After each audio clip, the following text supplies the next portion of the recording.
Hello everyone, and welcome back to some Elden Ring invasions, where I'm trying to recover my rune arcs that I lost to Maliketh over many attempts at cleaning out the boss fight. As the title implies, these are invasions where I had to work pretty hard to get my rune arcs. This one is the first of two invasions with this squad, where both phantoms are around metal level, so like 125 to 138, and I'm level 13 as you can see, so I've got to get pretty creative. And as you can see through the palisade, there are some Bloodflame Blade claws, and one of the guys has madness spells. So this is gonna be hard fought. Um, but these guys get my gold star pass on things because they are playing the level. They're trying to work to get up past all of these academy knights, and they're at least making a valiant attempt at doing so. And that is, to me, is worth noting and making it fun. But thankfully, I'm able to, with the help of the knights, burst down the two phantoms, both of which had a really strong bleed stuff, and I did so by bringing out the Stormhawk axe, which probably has one of the most overtuned Ash of Wars at low level. And now it's in just us and the host, and I don't blame the host for backing off the stairs, because that is a big mess. You don't really want to fight an invader when there is also 5 knight guys throwing projectiles at you. So no hard feelings there. And this host, they do like their jumping attacks, but they also have a pretty good idea what they're doing. So they are not super easy to hit, and with the passive bleed buildup of the Uchi Katana, I am it is not super easy to try and hit them.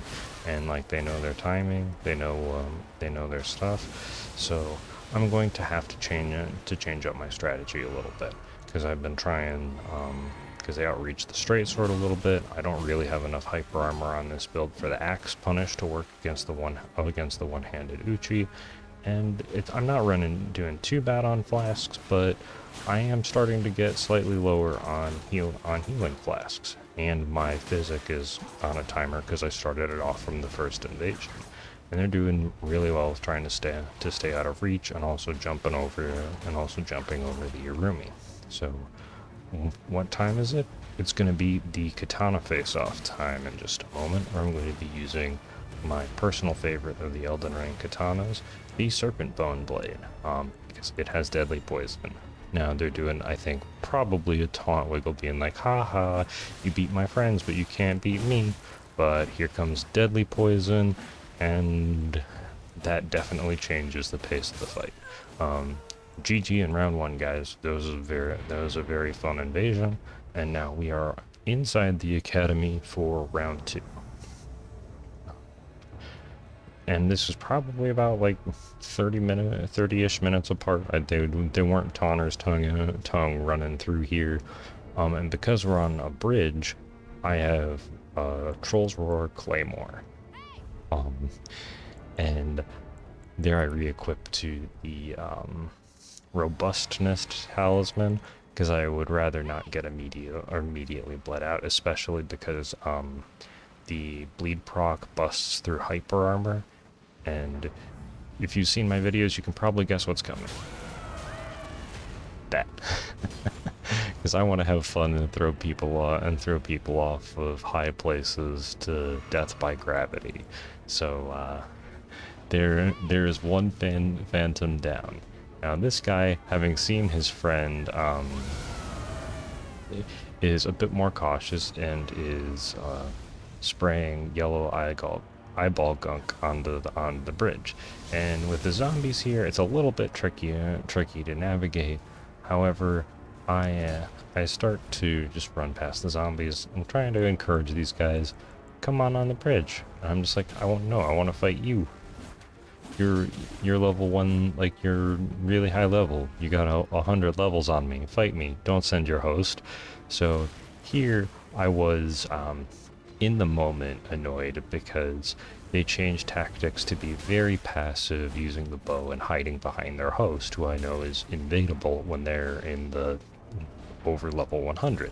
So, rather than being passive, I just kind of want to jump in and do some work. So I jumped to another very aggressive setup of Blood Flame Blade Flamberge with Stormcaller. Blood Flame Blade does passive bleed buildup, and Flamberge has inherent bleed buildup on it already, which makes this very, very strong.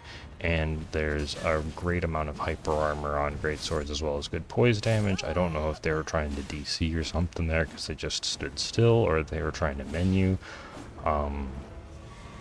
But I got them, got my flasks back. Now it's me and Katana Man. However, I've done a lot of great sword stuff. I'm very comfortable with great swords, and also, as you can see, I have much better blood loss buildup than the host does at this point. No, I tried to go for the Storm Blade finish. They were able to heal up, but. And this is the power of Blood Flame Blade. You don't always necessarily dodge, and look at that mix-up, fully charged R2 on the second heavy attack. You do not see that very often, and there is Phantom Bleed proc, and they explode out even after the hit. So it's really hard to roll the bleed outs on Blood Flame Blade when the other person is attacking you. And now here we've got our third marathon invasion. Now, this guy being named No and having a Shamshir, I was just like, this is not necessarily great. And I think he already showed off that he had Spin Slash on it, and it's really good on straight swords, katanas, and curved swords. And he knows that I've got a frost-infused greatsword, and we're going to see some less, what I would say, things that lean towards the unfun style of gameplay. Yeah, drawstring rot grease, and yeah, he was able to roll that. There I heal up, and very soon they are going to pop a starlight shard.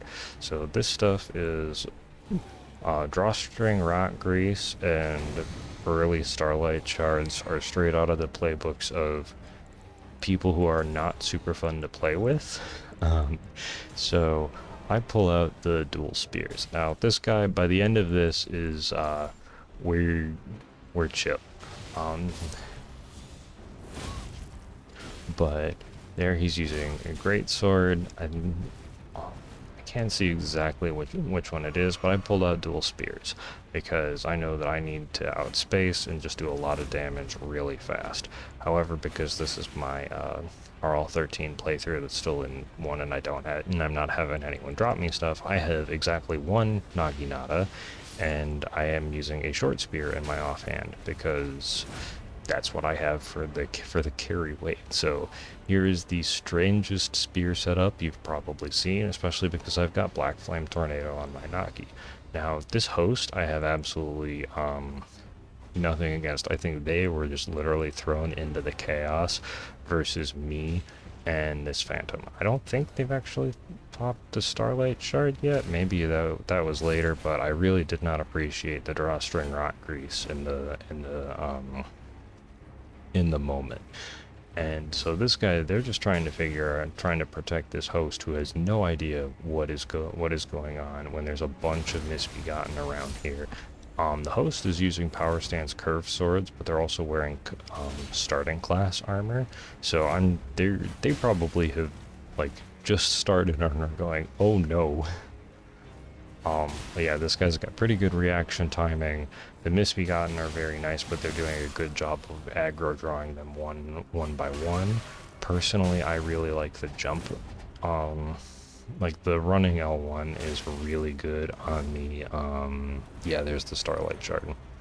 So the running L1 is really good on power spears. However, I like the jumping attack because since it's a little bit staggered, I know that I can probably learn better timing with latency. And here I'm just using volcano pots to punish trying to stand in the warming stone. Yeah, and as you can see, dual spears is super powerful. Host ran back to the summoning pool and is getting another friend. Again, this is just host summoning randoms going, oh no, what in the world is happening?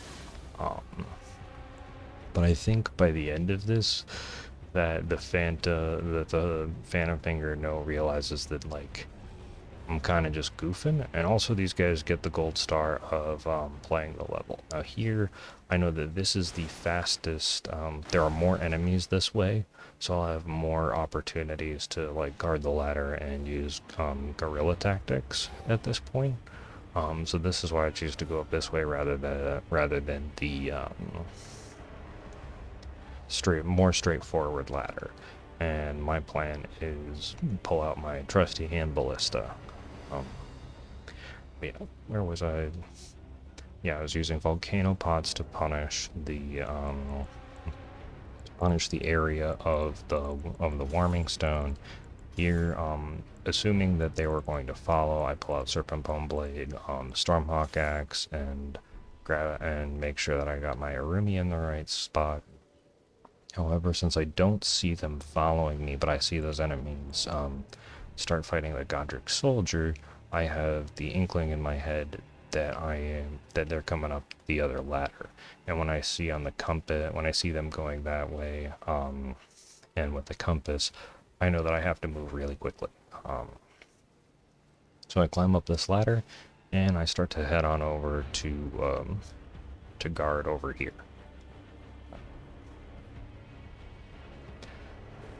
Oh yeah, and then I think somewhere in all the story, I think the Phantom and I, we might not super like each other's playstyle, but we aren't, and that Phantom just gets eaten by the volcano pot, and the host goes down. I don't really know how far down Thunderstorm goes, but I wanted to catch that so I could just end the invasion. So we may not like each other very much, but I think by the end of this, we don't think each other are, like, super scummy or anything. I don't know if they were just, like, trying to wave to the Oh, I think they were trying to get the host to go the other direction. But here I have my hand ballista and I'm just, like, pelting the starting area because 2v1s are difficult. I don't know exactly what I was trying to... Oh, I was trying to look to see if I had the arrows reach talisman there. And the arrows reach talisman would allow me to shoot the ballista with a little bit more accuracy further to try and either knock the host down the elevator or just continuously pelt them with exploding bolts. Now I know the Phantom is going... They know the level and they have gone up the ladder that I took to get here because I can't guard that ladder from my current position. However, there is a safe jump point where I can go down and get behind them again without them super realizing it. And that's what I'm going to do. Just from here, it is a safe fall. And I was hoping to try and catch the host at the ladder, but I was a little bit slow for that. But there are still plenty of enemies up there, and there I just use Bestial Vitality for the regen. And here I think the other thing to note is, like, even though with what I would say some of the unfun stuff of the Starlight Shard and the rock grease, like, I haven't had to swap off the host fashion talisman for these guys. And like I said, I think the host just picked a random Phantom who knew a lot about PvP, and they got taken along for a ride this invasion. And here I am just trying to work fast because I know that their gold Phantom knows what's going on, and with this area cleared, it's going to be difficult to try and take down the two of them, especially because it's two ladders. But here they are, so I go for the Thunderstorm. The host is caught in it, and that's the end of it. I'm just apparently tapping that guy's butt a little bit to let them know that I was not very happy about the starlight shard and rock grease, but yeah, that was it. Like I said, I think we were at a point of we may not have liked each other, but neither of us thought we were like problematic players. And here's one last clip for the outro. So I hope you all enjoyed those hardworking invasions, and that you get a laugh out of this one. Have an absolutely wonderful day, and I will catch you in the next video. See ya!